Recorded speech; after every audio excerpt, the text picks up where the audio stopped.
I don't know if it's true, but whether you could find something where they talk about, I mean, certainly you could find it in books writing about him, but how his public image, his image in the newspapers was also, outside the films. Metatextual. Yeah, that kind of idea. So you could talk about how this figure was also complemented by, did you say metatextual? Yeah. Yeah, by exactly that, by metatextual ideas that will have come from newspapers and something like that. Just do a little delve into that a little bit.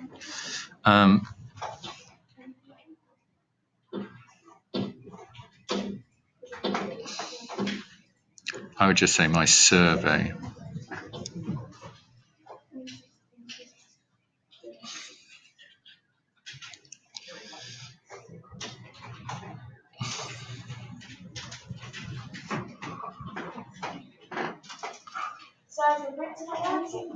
Should be. Have a look. Maybe it hasn't got any paper. I think it has. I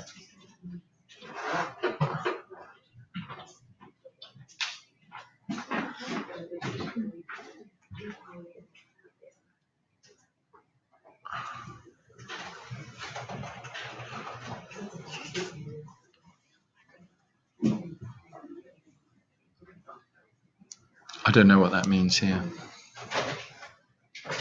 Well, the whole, at the time, it was an old school style, but now it's kind of seen like that because of the whole 50s thing.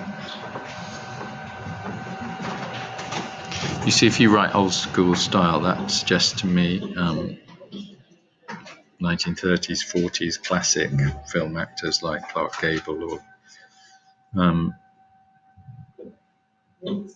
so old school does not mean method acting because it's much closer to what film actors do now. I just mean because it's 50s. It's modern because what he done was modern, but it's still not 21st century. But is that part of why he appeals to women, because he represents an old school style? Well, he appealed to women then, and he appeals to women now. But then it was just normal style. Yeah, okay. So I think you need to just think about that and try and put it a bit more clearly. I don't know what to say there, but it doesn't quite work.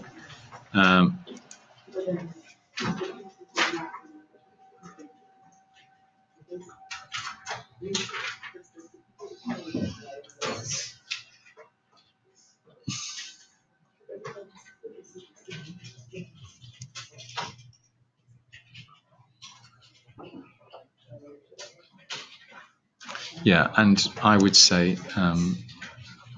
the fact that they say he was in the industry for a long time, I would say what this demonstrates is that he had a huge impact, even though he only made 3 films. I think that's the thing I would infer from this.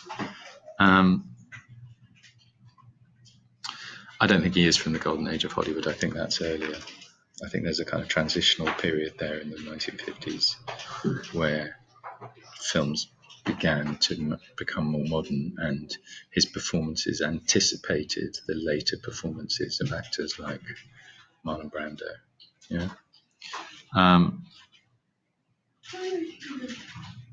So I would leave that out and try and think of something to say there.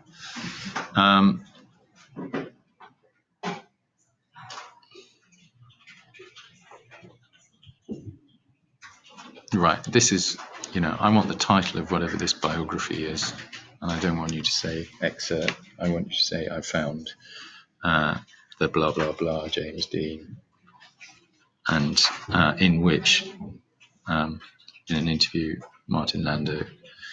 Yeah.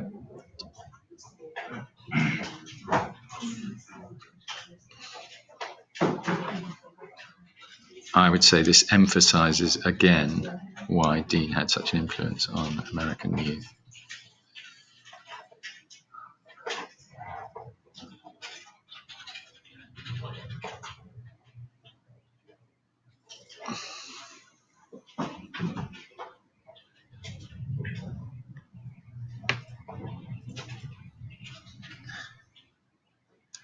Innovative.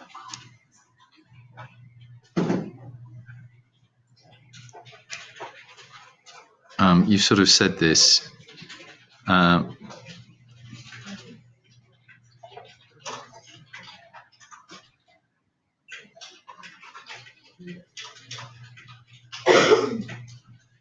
Yeah, good. I just find a different way of introducing him, and don't say I discovered a quote. In item 8, Faulkner also says, you've mentioned Faulkner already, haven't you? Or is that the first time we've mentioned? Oh no, I was looking at that. Okay. Yeah, good.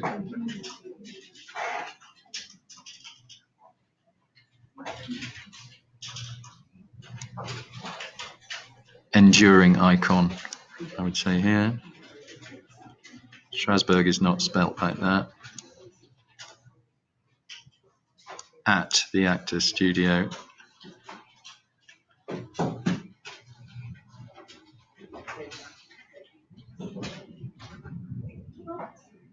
Middle aged has a hyphen.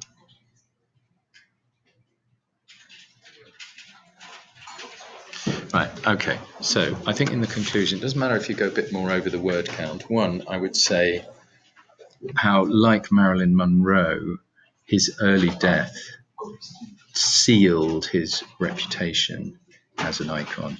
You know, they both died before they reached 40, and their legendary, their status in a way in the minds and the imaginations of the cinema goers and the history of cinema is emphasized in some way by their early deaths.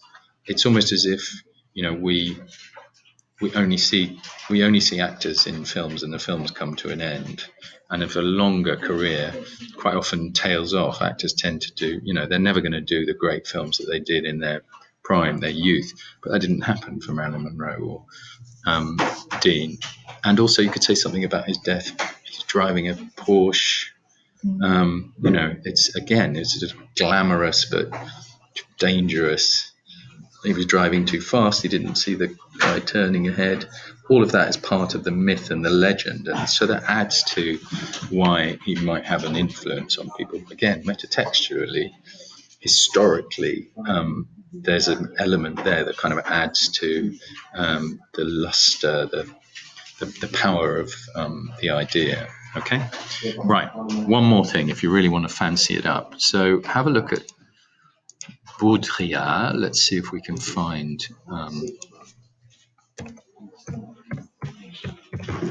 So he's a French philosopher.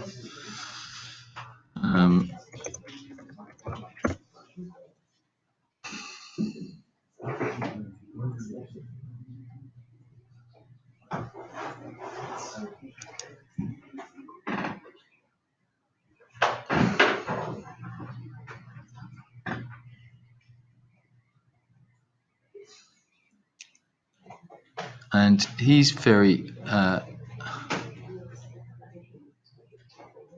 So he talks here about.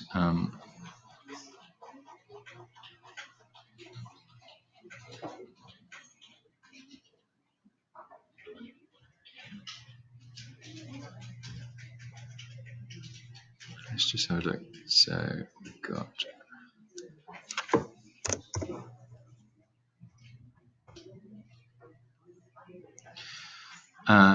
So Baudrillard talks about cinema stars being paradigmatically American, which means that in some ways he represented America, yeah, and that's another reason for his power. And he also says that his teenagers recognized what he was, but also then they became more like him, that he had an actual cultural influence, because as a teenager identifying with him, some teenagers, American teenagers, said, okay, I'm going to be like him. So he had a kind of powerful impact for some part of society, as well as representation. He had influence. Okay, so do a bit more research on Baudrillard. I don't know if it's just in that book. There's a book called America. I think it might be from that. I had a copy of it, but so we're going into Schmancy philosophy there, but that might be a place to go with it.